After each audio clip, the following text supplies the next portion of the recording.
Hello વિદ્યાર્થી મિત્રો, આજે આપણે આ સેશનમાં એ અંગેની વાત કરવી છે કે જેમાં નામાના મૂળ તત્વ ચેપ્ટર નંબર 4 પાઘડીનું પુનર્ગઠન અને દાખલા નંબર 4।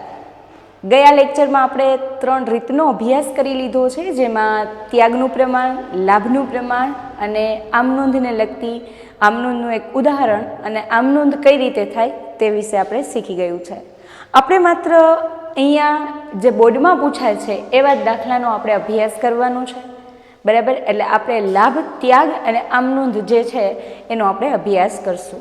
તો આજે આપણે ફર્સ્ટ દાખલા નંબર 4 જે પેજ નંબર 139 ઉપર આપ્યું છે એનો આજે આપણે અભ્યાસ કરશું। તો ચાલો, એમાં સૌપ્રથમ અમર અને અકબર એક ભાગીદારી પેઢીના સરખે હિસ્સે નફો નુકસાન વેચતા ભાગીદારો છે। પહેલાં બે ભાગીદારનું નામ છે એ ખાસ આપણે અહીંયા નોટ કરી લેવાની, અમર અને અકબર। જનરલી તમને એક્ઝામમાં 3 ભાગીદાર હશે એ વધારે પૂછાશે, કારણ કે આ 3 માર્ક્સનો દાખલો છે, એટલે 3 માર્ક્સમાં 3 પાર્ટનરનું નામ આવશે। બધા જ ભાગીદારના નફા નુકસાનનું પ્રમાણ બદલીને 3:2 કર્યું। પહેલાં જે હતું એ સરખે હિસ્સે હતું, ભવિષ્ય માટેનું કર્યું એ 3:2 કર્યું।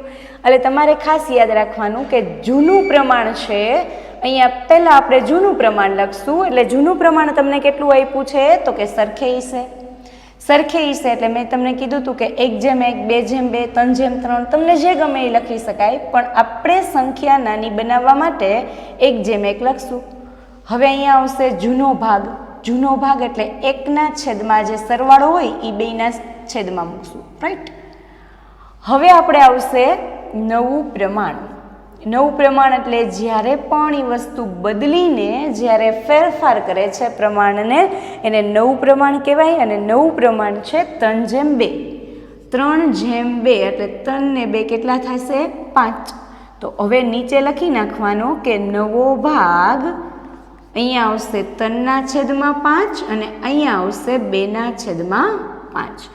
તો એક વસ્તુ આવી એ જૂનો પ્રમાણ થયો, એક વસ્તુ આવે છે એ નવો પ્રમાણ થશે।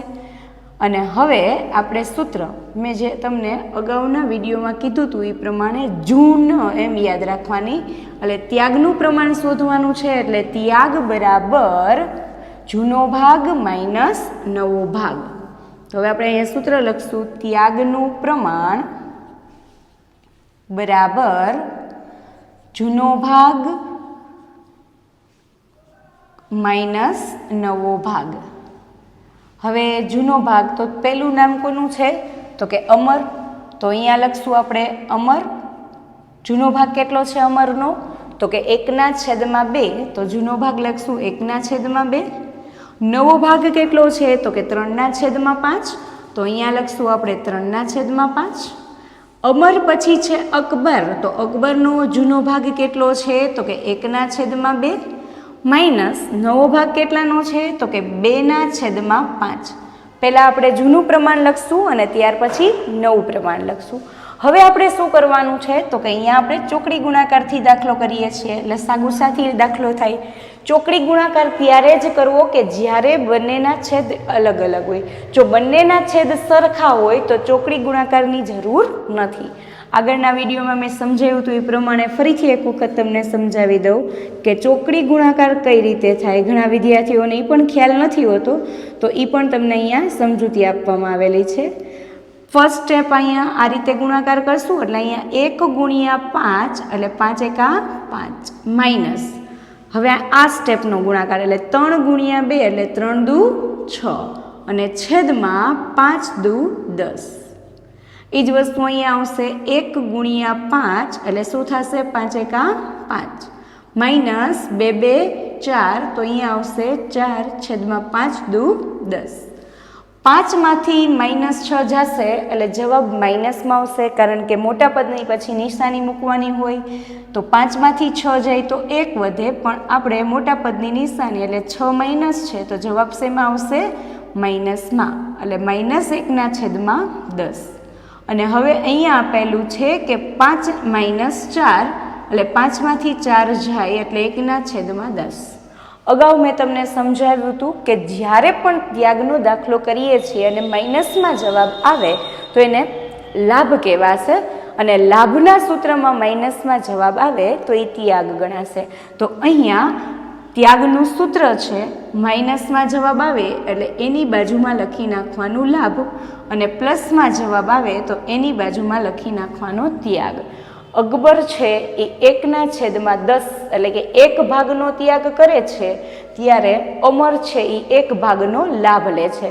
અહીંયા એવું બનશે કે ગમે ત્યારે કોઈ ભાગીદાર છે એમાં કોઈ ભાગીદાર ત્યાગ કરશે અને કોઈ ભાગીદાર લાભ કરશે. હજી એકવાર રિપીટ કરી દઉં કે ત્યાગ કોને કહેવાય કે જે ભાગીદારને પહેલાં જે ભાગ મળતો હતો એનાથી ઓછો ભાગ મળ્યો છે અહીંયા, તો એને ત્યાગ કર્યો કહેવાય. અને પહેલાં જે ભાગ મળતો હતો એનાથી વધુ ભાગ મળે તો એને લાભ કર્યો કહેવાય. રાઈટ. તો અહીંયા એક લાભ કરે છે અને એક ત્યાગ કરે છે. ત્યાગનું સૂત્ર એક ખાસ યાદ રાખજો, જૂનો ભાગ માઇનસ નવો ભાગ. તો હવે તમને બધા વિદ્યાર્થીઓને આ ત્યાગનો દાખલો આવડી ગયો હશે અને સરસ 3માંથી 3 માર્ક આવે એવું ઇઝી ચેપ્ટર અને ઇઝી આ દાખલો છે. તમે અમારા વિડીયોમાં જો નવા હોય તો સબસ્ક્રાઈબ કરો અને અન્ય વિદ્યાર્થીઓને પણ શેર કરો, જેથી કરીને વિદ્યાર્થીઓ આનો લાભ લઈ શકે. Thank you.